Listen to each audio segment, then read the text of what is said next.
American President Donald Trump has warned Hamas would have hell to pay if it did not disarm quickly.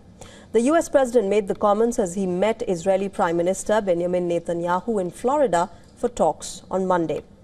Speaking at a press conference, Trump also downplayed reports of tensions with Netanyahu over the second stage of the Gaza ceasefire. He said that Israel has lived up to its commitments and that the onus was now on Hamas. The group's armed wing had reiterated earlier on Monday that it would not surrender its weapons. We talked about Hamas and we talked about disarmament, and they're going to be given a very short period of time to disarm, and we'll see how that works out.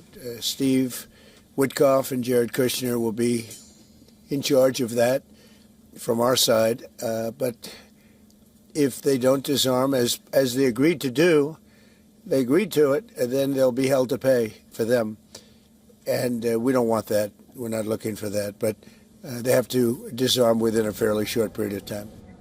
Now, during their fifth meeting in the U.S. since Trump's return to power this year, Netanyahu also appeared to have steered the American leader towards focusing on Israeli concerns about Iran. Trump said his country could support another major strike on Iran if it resumes rebuilding its ballistic missile or nuclear weapons programs. The U.S. president said that Iran may be behaving badly and looking at new nuclear sites to replace those targeted by U.S. strikes during the 12-day war with Israel in June this year.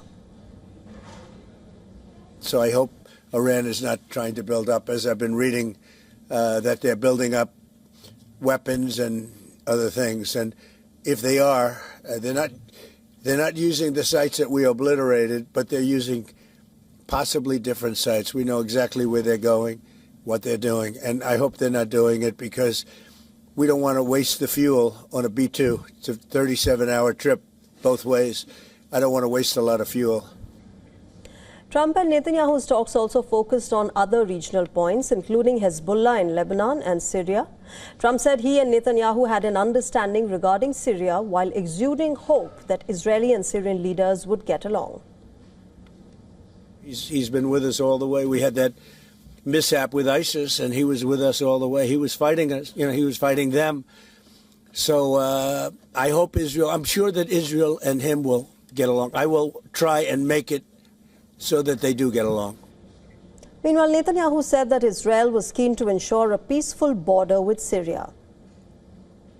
We don't have terrorists, we don't have attacks, and we also want to secure our Druze friends. And by the way, I think not only the Druze, but other minorities, especially the Christians, should be protected as well in Syria and throughout the Middle East and in Nigeria.